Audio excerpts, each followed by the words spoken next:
నీట్లో మంచి ర్యాంక్ రాని విద్యార్థులకు బెస్ట్ ఆప్షన్ సిఎస్ఈఎంఏ కోర్సులు అడ్మిషన్స్ జరుగుతున్నవి.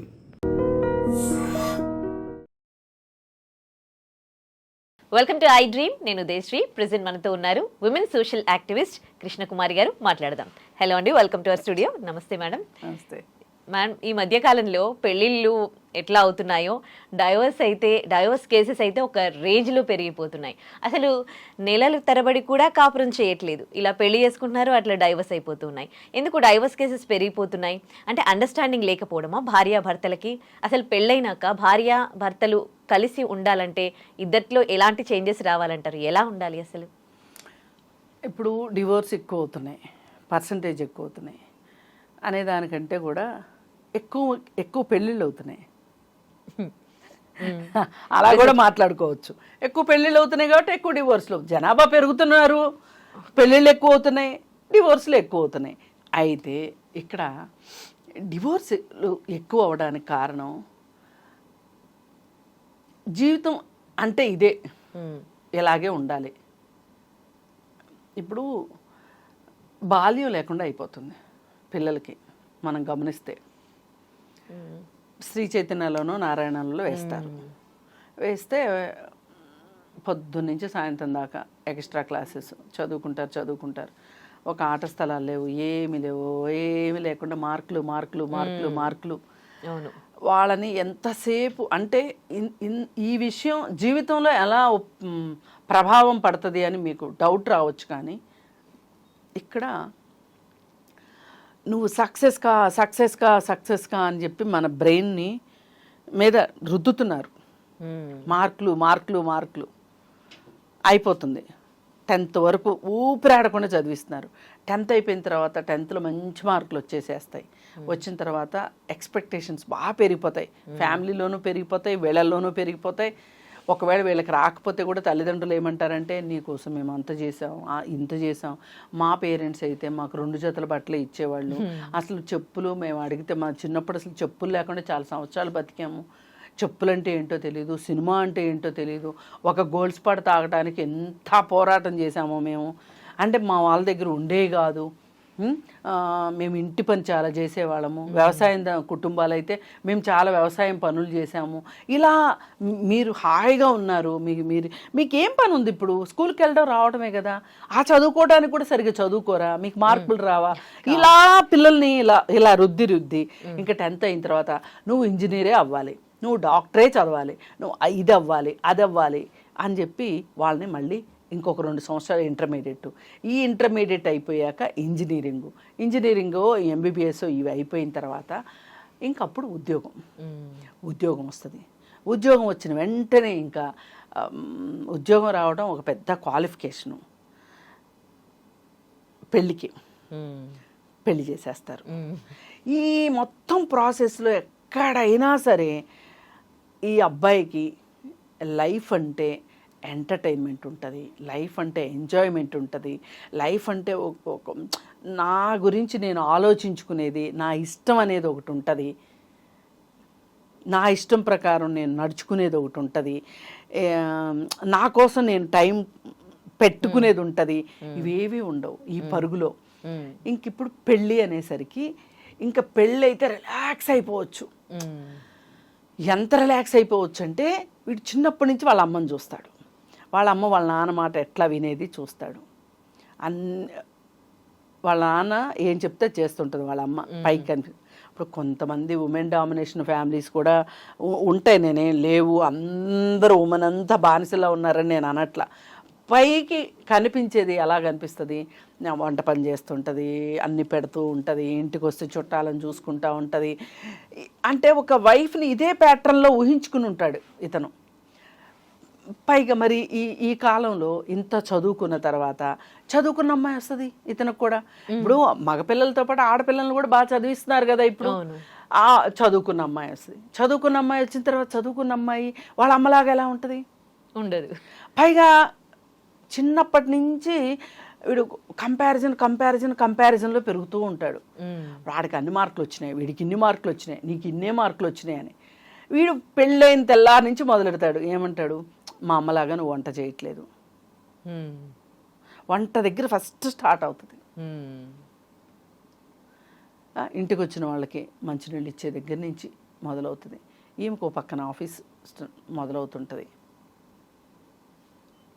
ఇప్పుడు పెళ్ళికి వెళ్ళాలి అంటే మీ చుట్టాలు పెళ్ళికి వెళ్ళాలా, మా చుట్టాలు పెళ్ళికి వెళ్ళాలా, ప్రతి విషయంలోనూ అత్తగారింటి సైడు రిలేటివ్స్ ఇంటికే, అంటే ఒకే రోజు 2 పెళ్ళిళ్ళు వచ్చాయనుకోండి, ఆబ్వియస్లీ అటు సైడే ప్రియారిటీ ఇస్తారు. ప్రయారిటీ. అక్కడ అమ్మాయి వినలేదనుకోండి, ఏరా అప్పుడే పెళ్ళాన్ని నెత్తిరెక్కిచ్చేసుకుంటున్నావా, అప్పుడే మీ ఆవిడ నిన్ను కొంగుకు ముడేసుకుందా, అంతకుముందు కొంచెం డ్రింక్ అలవాటు ఉందనుకోండి ఈ అబ్బాయికి, పెళ్లి తర్వాత డ్రింక్ చేస్తే అమ్మాయి వద్దు అందనుకోండి, అంటే ఇప్పుడు వాడు ఏగతాలు మొదలెట్టేస్తాడు. బా మీ ఆవిడ వచ్చింది నీతో డ్రింక్, ఆ రోజులు పోయాయిలేండి, ఇప్పుడు అమ్మాయిలు కూడా తాగుతున్నారు కదా. తాగే అమ్మాయిలు గురించి ఇద్దరు కలిసి తాగితే డివోర్సులు ఉండవు, డివోర్సులు ఉంటాయి అని కూడా నేను జనరల్గా నేను గమనించినంత వరకు ఎలాంటి ఇప్పుడు వీళ్ళు మారని అబ్బాయిలు అంటే జీవితంలో ఉద్యోగం చేసే భార్య వచ్చినప్పుడు ఇతను ఎంతో కొంత మారాలి. వాళ్ళ నాన్నలాగే ఉంటానంటే కుదరదు, ఇతను మారాలి. ఆ మార్పు లేకపోతే నేను మగాడిని కాబట్టి తాగుతాను, నేను మగాడిని కాబట్టి లేట్గా ఇంటికి వస్తాను, ఇలా మాట్లాడే ప్యాటర్న్ ఉంది అనుకోండి. ఎందుకు మన కల్చర్లో ఎక్కువ ఉంది కదండి, అంటే మగవాళ్ళు ఆడవాళ్ళ కన్నా కొంచెం మగవాళ్ళు ఎక్కువ అన్నట్టే చూస్తూ. అది మంది పేట్రియార్కల్ సొసైటీ కదా, పితృస్వామ్యం. ఇక్కడ అంటే చూడండి, పెళ్ళి అవ్వగానే అత్తగారింటికి అమ్మాయి రావడం, ఇంటి పేర్లు మారిపోవడం, గోత్రాలు మారిపోవడము, వీళ్ళు కూడా దానికి తగ్గట్లుగా పూజలు పునస్కారాలు చేయడం, ఎంత చదువుకున్న వాళ్ళైనా భర్త ఆరోగ్యం కోసం. ఇప్పుడు అదేదో పౌర్ణమి రోజు జల్లెడతో భర్తను చూస్తారా, అవును, అదే అంటారు, అదేదో ఉంది ఒక పండగ. ఇక్కడ ఉంది, నార్త్ లోనూ ఉంది. అయితే ఆ రోజంతా వీళ్ళు ఉపవాసం ఉండి ఏదో ఉంటది. సాయంకాలం అయిన తర్వాత కార్తీక పౌర్ణమి రోజు అనమాట, అలా చంద్రుడిని చూసి భోజనం చేస్తారు. అయితే నేనేమంటానంటే, ఇప్పుడు పూజలకి మనుషులకి విడదీయరాని సంబంధం ఉంది కదా. భర్త ఆరోగ్యం కోసం భార్య ఎందుకు పూజ చేయాలి? భార్య బాగుండాలని భర్తలు కూడా పూజ చేయొచ్చు కదా. Got my point. ఇప్పుడు ఎంత ఇద్దరు సమానంగా కష్టపడుతున్నారు. ఒకరు ఇప్పుడు ఎంతసేపు భార్య భర్త కోసం చూసుకోవాలి అన్నింట్లో అని అంటే ఇట్లా భర్త కూడా భార్య కోసం చూసుకోవాలి, ప్రతి దాంట్లో చూసుకోవాలి. నేను ఎగ్జాంపుల్ కోసం పూజల గురించి చెప్పాను కానీ చేయాలని కాదు, ఇంటి పని ఉంది. ఇప్పుడు షిఫ్ట్లు ఉన్నాయి అనుకోండి, వాళ్ళకి దానికి తగ్గట్లుగా వాళ్ళు మార్పులు చేసుకోవాలి. కొన్నిసార్లు వాళ్ళు చేసుకున్నా వాళ్ళ రిలేటివ్స్ కావచ్చు, ఇంకెవరైనా కావచ్చు, అమ్మో పని చేస్తున్నాడు, నీకోసం పని చేస్తున్నారు, నా కొడుకు పని చేస్తున్నాడు అని అంటారు. అరే మరి తను కూడా కష్టపడి జాబ్ చేస్తుందిగా, అది ఆ జాబ్ చేస్తుందని అలా అనరు. అంటే ఇట్లాంటి సందర్భం వచ్చినప్పుడు స్టాండ్ తీసుకోవాల్సింది ఎవరు అంటే, ఈ అమ్మాయి తన గురించి తాను స్టాండ్ తీసుకునే కన్నా, నేను అన్ని వేళలా నీకు తోడుగా ఉంటాను అని మంత్రోచ్చారణ చేసి పెళ్లి చేసుకున్నది భర్త, భార్య కూడా అఫ్ కోర్స్. అప్పుడు ఈ భర్త చేయాల్సింది ఏంటి అంటే, ఆమె పక్షాన నిలబడాలి. కరెక్ట్. అయితే ఇప్పుడు వాళ్ళని నొప్పించి ఈమె పక్షం వహించడం కాదు కావాల్సింది. ఇప్పుడు చాలా మంది ఏం చేస్తారంటే, వీళ్ళు మధ్యస్థంగా ఉండి వీళ్ళకి న్యాయం చేద్దామని అనుకోరు, ఇటో అటో చేరిపోతారు. కరెక్ట్, మీరు అన్నది కరెక్ట్. ఇటో అటో చేరిపోయిన పక్షంలో వీళ్ళకి చాలా కోపం వచ్చేస్తాను. ఈ కోపం కూడా డివోర్స్ అంటే, నువ్వు అసలు ఇంత అమ్మ కూర్చోయినప్పుడు నువ్వు పెళ్ళెందుకు చేసుకున్నావు అంటది ఈ అమ్మాయి. నా కొడుకుని పట్టుకుని ఇలా అంటావా అని ఆ అత్తగారు వచ్చేస్తుంది. ఇట్లా ఇక్కడే ఈ అమ్మాయి పెంపకం గురించి వాళ్ళు మాట్లాడడం, ఆ అబ్బాయి పెంపకం గురించి ఈ అమ్మాయి మాట్లాడడం. ఇప్పుడు ఫోన్లు బాగా వచ్చేసాయి. ఈ ఫోన్లు బాగా వచ్చేసిన తర్వాత పుట్టింటి నుంచి ఫోన్ వస్తుంటుంది. పొద్దున్న లేచి ఏముంటాయో నాకు తెలియదు, రోజుకి 10 సార్లు ఫోన్లు చేస్తారు. 10 సార్లు ఫోన్ చేసి నుంచున్న ఫోను, కూర్చున్న ఫోన్లు వస్తూ ఉంటాయి. ఈ ఫోన్లో చాలా ఇన్ఫర్మేషన్ ఎక్స్చేంజ్ అవుతూ ఉంటుంది. ఇప్పుడు మీ ఇంటికి ఎవరు వచ్చారు చుట్టాలు, మరి నీ చేత చేయించిందా, మీ అత్తగారు కూడా చేసిందా అని ఆ తల్లి అడుగుతూ ఉంటుంది.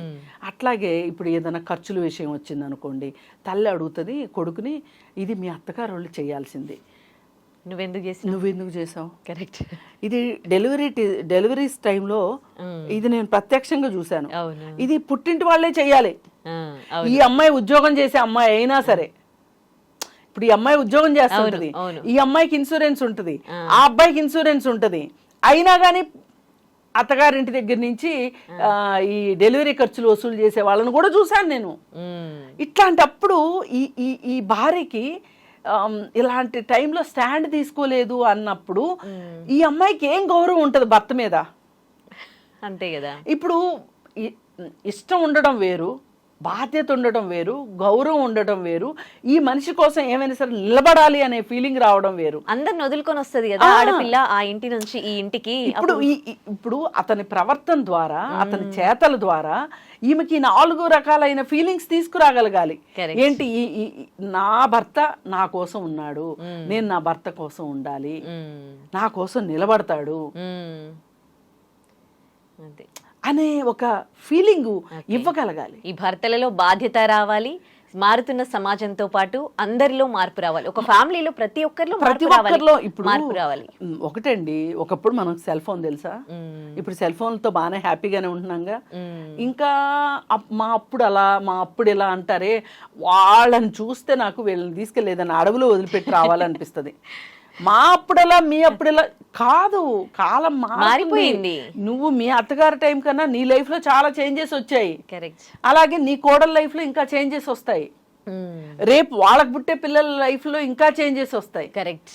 అందుకోసం ఏంటంటే మార్పుని ఎవరైతే స్వాగతిస్తారో, అవసరాలు ఎప్పటికప్పుడు ఛాలెంజెస్ మారుతూ ఉంటాయి లైఫ్లో, వాటిల్ని అబ్జర్వ్ చేసుకుని అర్థం చేసుకుని దానికి తగ్గట్లుగా లైఫ్లో సమస్యల్ని పరిష్కారం చేసుకుంటారో వాళ్ళ లైఫ్లో జీవితాల్లో డివోర్స్ అనే మాటే రాదు.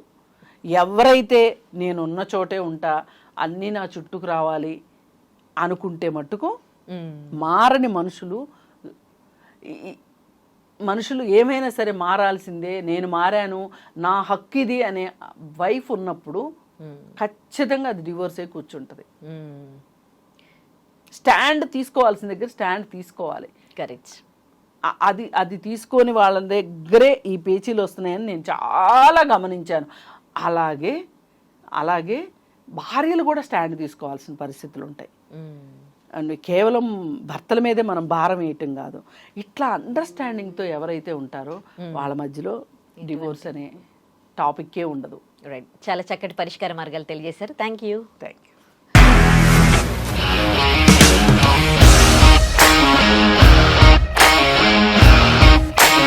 ఇండస్ట్రీలో కమిట్మెంట్ ఇష్యూస్ వస్తే నీకు కూడా వచ్చినట్టు? మార్నింగ్ తీసుకెళ్ళాడంటే కొట్టి పడేస్తాడు.